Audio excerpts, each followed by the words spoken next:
তিন front liner সাকা, Jesus আর মার্তিনেলিকে ছাড়া গোল উৎসব আর্সেনালের। ডাচ ক্লাব পিএসভির মাঠে চ্যাম্পিয়ন্স লিগের রেকর্ড ভেঙেছে মিকেল আর্তেতার দল। কারাবাও আর এফএ কাপের পর লিগে নিজেদের শেষ দুই ম্যাচেও হোঁচট আর্সেনালের। বাকি কেবল চ্যাম্পিয়ন্স লিগ। প্রথম লেগ শেষে যেখানে কোয়ার্টার ফাইনাল এক প্রকার নিশ্চিত লন্ডনের ক্লাবটার। 18 মিনিটে গোলের খাতা খোলেন right back Jurrien timber. Ethan ওয়ানেরি আর মিকেল মেরিনোর সৌজন্যে স্কোর লাইন 3-0। প্রথমার্ধের শেষ দিকে পেনাল্টি থেকে ব্যবধান কমায় পিএসভি। তবে দ্বিতীয়ার্ধে আরও অপ্রতিরোধ্য আর্সেনাল। মার্তিন ওদেগার্দের জোড়া গোল বাদে স্কোরশিটে ট্রসার্ড আর ক্যালিফিউরি।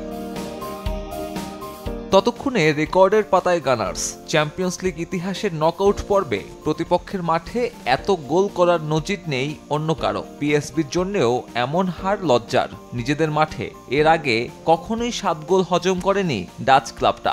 ইনসেক্ট রিপেলেন্ট মাস্টার ব্যাচ যুক্ত আরএফএল ওয়ার্ড্রোব, কাপড় যত্নে রাখার নাম্বার 1 সলিউশন। এই জয়ে কোয়ার্টার ফাইনালে এক পা দিয়েই রাখলো আর্সেনাল। 13 তারিখ এমিরেটসে এক প্রকার নিয়ম রক্ষার ম্যাচে মাঠে নামবে এই দুই দল। আর্সেনালের গোল বন্যার দিনে ঘরের মাঠে হোঁচট বরুশিয়া ডর্টমুন্ডের। সিগন্যাল ইদুনা পার্কে এগিয়ে যাবার পরেও লিলের সঙ্গে 1-1 গোলের ড্র জার্মান ক্লাবের। সমতায় শেষ হওয়ায় এই দুই ক্লাবের ভাগ্য নির্ধারিত হবে সেকেন্ড লেগে ফ্রেঞ্চ ক্লাব লিলের মাঠে। 12 তারিখে নিষ্পত্তি ঘটবে কোয়ার্টার ফাইনাল নিশ্চিতের লড়াই। সাব্বির মিথুন, সময় সংবাদ।